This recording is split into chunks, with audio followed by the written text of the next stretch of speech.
Hello दोस्तों, मैं विवेक। आप सभी का मेरे चैनल सिविल हेल्प में बहुत बहुत स्वागत है। दोस्तों, आज का वीडियो बहुत ही खास होने वाला है।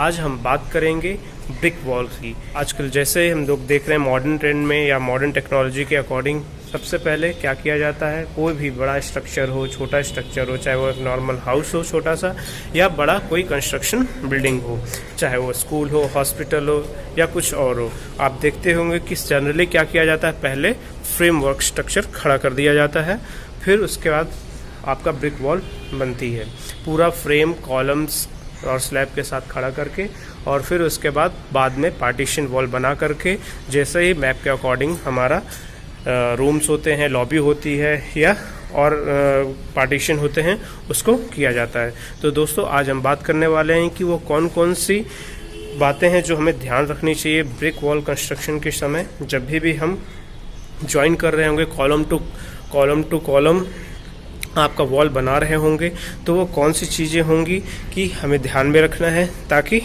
आगे आने वाले समय में हमें उससे कोई दिक्कत ना हो और हमारा जो स्ट्रेंथ है वॉल का मेंटेन रहे, स्ट्रक्चर का स्ट्रेंथ मेंटेन रहे और हमें उससे काफ़ी मदद मिलेगी।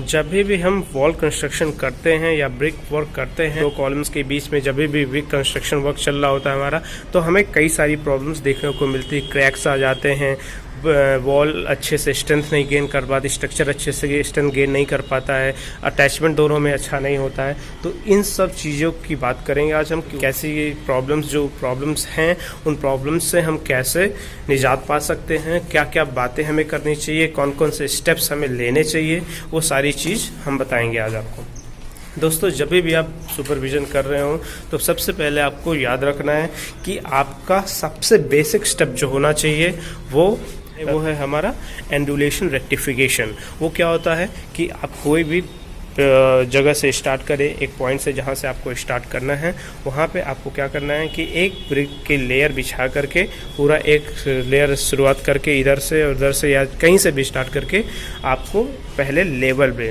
वाटर लेवल ले करके उसका लेवलिंग करके पूरे बेस को या पूरे आपका जो स्लैब है ऊपर जो एंडुलेशन हटा करके उसको वाटर लेवल ले करके पूरा लेवल कर लेना है, ताकि जब भी आप ब्रिक वर्क करना शुरू करें तो आपके वॉल्स को प्रॉपर बेस मिले और उसको प्रॉपर स्ट्रेंथ मिले।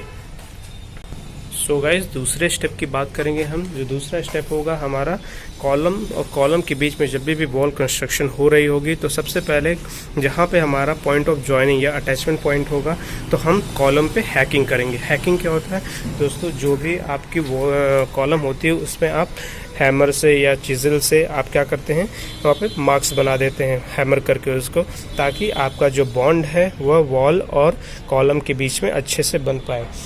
हैकिंग कर दिया आपने। हैकिंग करने के बाद आप सीमेंट की स्लरी बना करके इन हैक्स में ये जो मार्क्स हैं या ये जो गड्ढे हुए हैं इन पे डाल देंगे, और उसके बाद जो जगह बचेगी उसमें आप मोर्टार फिल कर देते हैं। कॉलम्स में हैकिंग करना बहुत ही इंपॉर्टेंट होता है। इससे क्या होता है, हमारा प्रॉपर बॉन्डिंग वॉल और कॉलम के बीच में बन जाती है।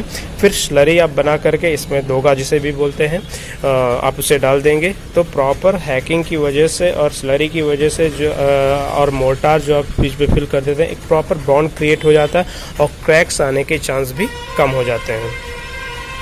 दोस्तों, मैं आपको बता दूं कि ये जो हैकिंग वाला काम है, मेसन्स और लेबर जो होते हैं जनरली इसको अवॉइड कर देते हैं, क्योंकि उनके लिए एक हेक्टिक वर्क हो जाता है। वो सीधे क्या करते हैं, सीधे उन्होंने ब्रिक वॉल बनाई और सीधे चढ़ाते हुए चले जाते हैं, पर ऐसा नहीं करना है। उनसे बोलना है आपको कि आपको हैकिंग करना ज़रूरी है और हैकिंग की इम्पोर्टेंस बहुत ज़्यादा है। इसलिए आप हैकिंग करने के बाद स्लरी बनाएंगे, स्लरी बनाने के बाद आप तब वॉल ब्रिक वर्क करेंगे और वॉल कंस्ट्रक्ट करेंगे, और जो भी आपकी बीच में जगह होगी वहाँ पे आप मोर्टार को फिल कर देंगे। फ्रेंड्स, अगला पॉइंट आता है हमारा कि जब हमारा प्लास्टर वर्क हो रहा होता है, तब क्या होता है कि जो आपका पॉइंट ऑफ अटैचमेंट है वॉल और कॉलम के बीच, जब आपने प्लास्टर कर दिया, ऐसा तो है नहीं कि आप तुरंत ब्रिक करेंगे, ब्रिक वर्क करेंगे, उसका तुरंत प्लास्टर करते चले जाएंगे, कुछ समय लग जाता है। तो होता क्या है कि आप जब प्लास्टर वर्क कर रहे होंगे तो आप देखेंगे कि जब प्लास्टर कॉलम और ये जो पॉइंट ऑफ अटैचमेंट है, दोनों का ज्वाइनिंग पॉइंट है, ये जो कॉर्नर है, यहाँ पे आपका जनरली क्या मिलेगा, आपको क्रैक्स देखने को मिलते हैं। जब आप प्लास्टर कर देंगे और उसको जो भी वो श्रिंक होता है या 1-2 दिन बाद आप देखेंगे कि इसमें क्रैक्स दिखने लगते हैं, तो ये जनरली प्रॉब्लम देखी जाती है।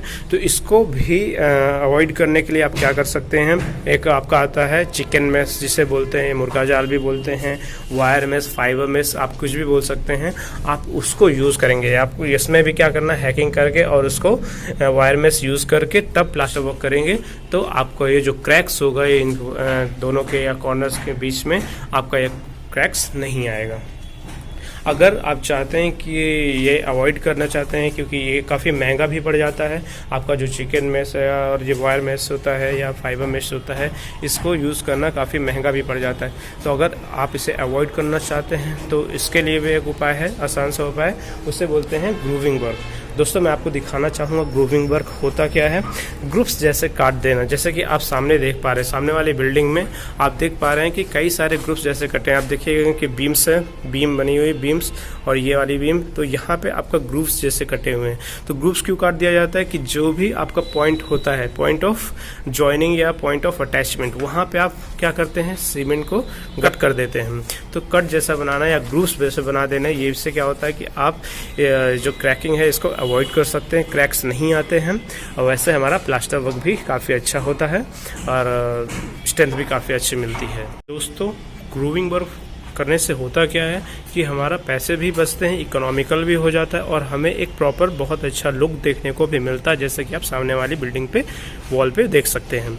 तो ग्रूविंग भी कर सकते हैं, इससे आपका क्रैक्स अवॉइड हो जाएंगे या नेगलेक्ट हो जाएंगे, रेक्टिफाइड हो जाएंगे, क्रैक्स नहीं आएंगे, कोई दिक्कत नहीं होने वाली आगे चल करके, और आपको बिल्डिंग भी देखने में अच्छी लगेगी। तो दोस्तों उम्मीद करता हूँ आपको आज का मेरा ये वीडियो पसंद आया होगा। काफ़ी इन्फॉर्मेटिव वीडियो था। अगर पसंद आया तो लाइक करें, सब्सक्राइब करें, अपने दोस्तों के साथ शेयर करें और साथ ही बेल आइकन दबा दें। तब तक के लिए नमस्कार, धन्यवाद।